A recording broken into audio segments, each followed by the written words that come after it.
At Arizona State University, we've made online education better, smarter, and more personalized so you can go further in your aspiring field. I decided to pursue medicine once I realized that ASU did have the online program for biological sciences. You're still required to learn the same curriculum. You're still being tested on the same content that anyone would be tested on in person. The comprehensiveness of the program prepared me so well for medical school. Explore over 350 plus programs at asuonline.asu.edu.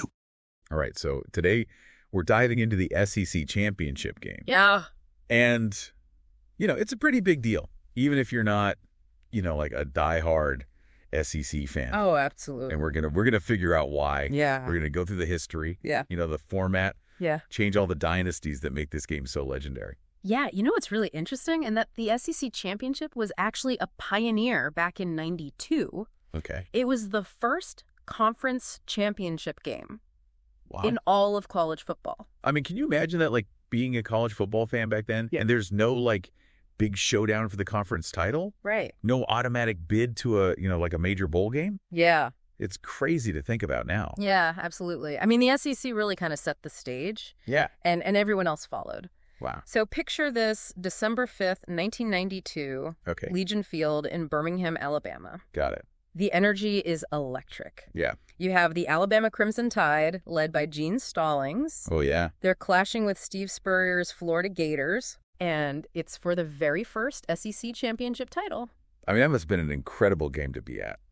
It was. Like, did people realize at the time how big of a deal it was going to become? Yeah, I think the significance of that game wasn't just the game itself, but what it represented. Okay. The SEC was kind of asserting its dominance, and I think it set off like a chain reaction. Yeah. Other conferences saw the excitement, the high stakes. Right. They realized, hey, a championship game could really elevate our profile too. Yeah. They're like, we need one of those. Exactly. Wow. So they really started a trend that changed the whole landscape of college football. Yeah, it's pretty amazing.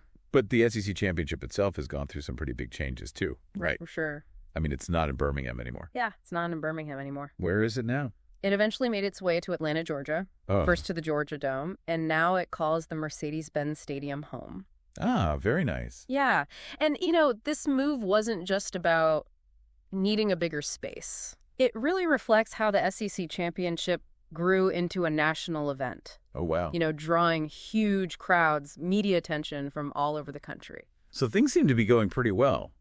Why the format changed than, like getting rid of the East and West divisions? Yeah, the old format with its East versus West divisions was starting to show some cracks. Right. There were concerns that it didn't always guarantee a matchup between the two absolute best teams in the conference. Okay. So sometimes you'd have a team with, a slightly weaker record win their division, and they'd make it to the championship even if there was another team. With a better record. Yeah, with a better overall record in the other division. So the change was meant to make sure the two best records always play each other, regardless of division.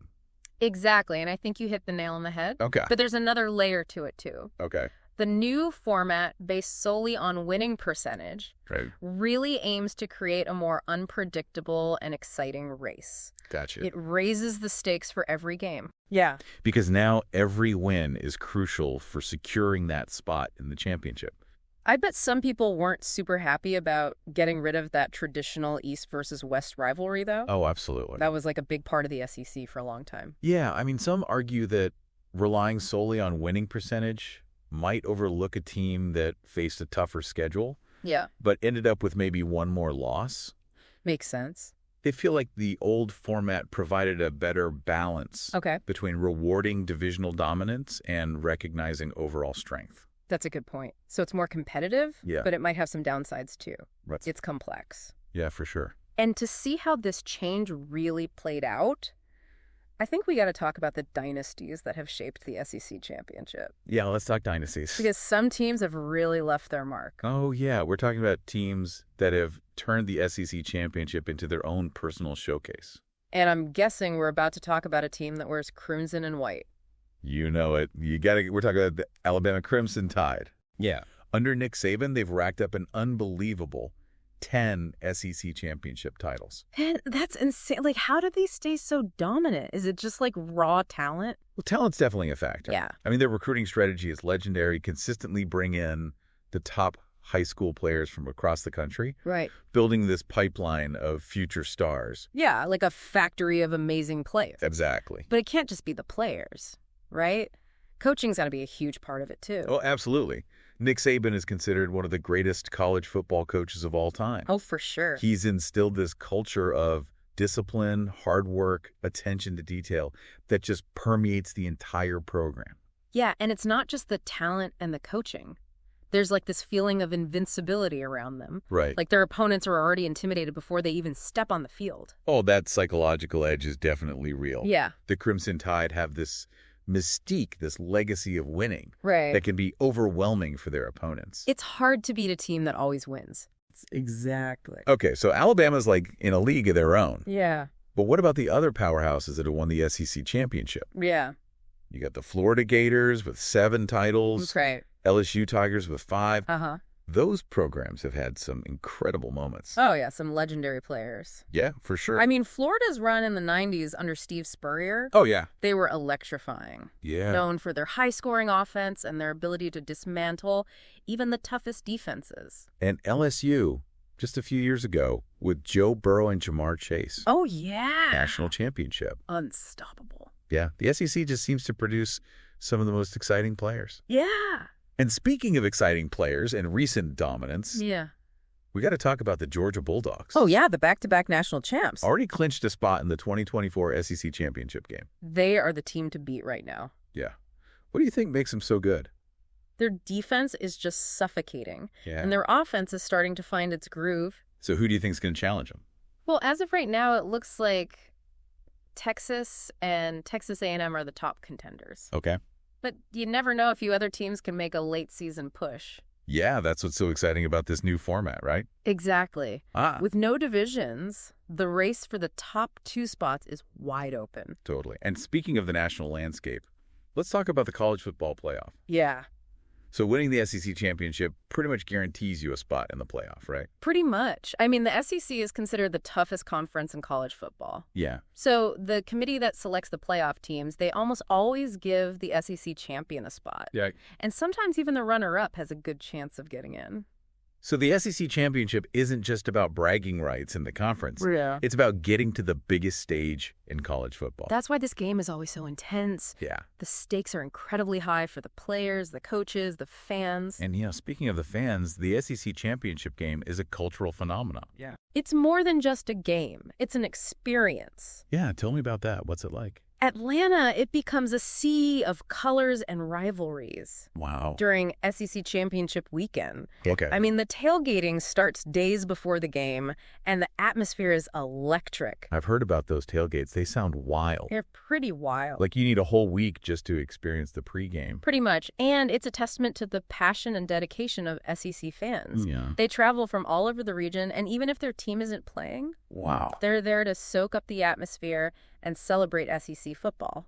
And even for those watching from home, you can feel the energy. Oh, absolutely. It's an event that transcends the game itself. Yeah. Brings people together, starts conversations, creates memories. Sure. Yeah, it really is amazing to think about how much this game's changed over the years. It's come a long way. From like little Birmingham to this huge national event. It really has. And it's not just about, the size or the location. I think the format change we talked about really shows that the SEC is willing to Adapt. keep things interesting. Yeah. To make sure the championship is always like the best of the best. Yeah, they're committed to making it great. Absolutely. So looking ahead to December 7th, Mercedes-Benz Stadium 2024 SEC Championship. It's going to be a good one. I'm excited. Yeah, with Georgia, Oregon, and a bunch of teams fighting for that other spot. Right. It's going to be a wild finish to the season. Some upsets, maybe. Oh, yeah, for sure. Before we wrap up, though, I want to go back to that format change. Okay. Do you think getting rid of the divisions made it more fair? That's the big question, isn't it? Yeah. It's tough. There are good arguments on both sides. Right. I mean, the new format does guarantee that the 2 teams with the best records will play each other, Right. which, seems like the fairest way to do it. On paper, yeah. Yeah. But, like we said, some people think it doesn't take into account strength of schedule enough. Yeah, what if a team goes undefeated, but they only played bad teams? Right. And another team has 1 loss, but they played like the toughest schedule? Exactly. Is the team with the perfect record really the best? Good question. No easy answer. I guess we'll see how it plays out over the next few years. Yeah, it's an experiment. We're all watching it unfold. Exactly. So, what do you think? Did the SEC make the right move? Getting rid of divisions. Is the championship landscape more exciting now? More unpredictable? What do you think? Let us know. Yeah, share your thoughts. We want to hear them. This is all about exploring, the different perspectives. You're getting people talking. Yeah, thanks for joining us on this journey through the SEC championship. It's been fun. It's a game that really embodies the spirit of college football. Yeah, for sure. And we can't wait to see what happens next. Absolutely. So until next time, keep that SEC passion burning. Go SEC. Today is your lucky day. Today is the day that our $3 website works for you, paying you directly to your PayPal daily. Imagine $3 ongoing continuous payments to your PayPal account. Imagine falling asleep and waking up to $300 in your PayPal account. How would this make you feel?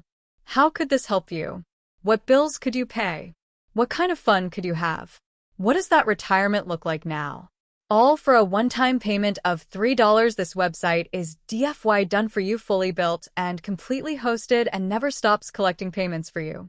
You have spent $3 on coffee on a regular, but that coffee won't help you create multiple streams of income. Click the link below.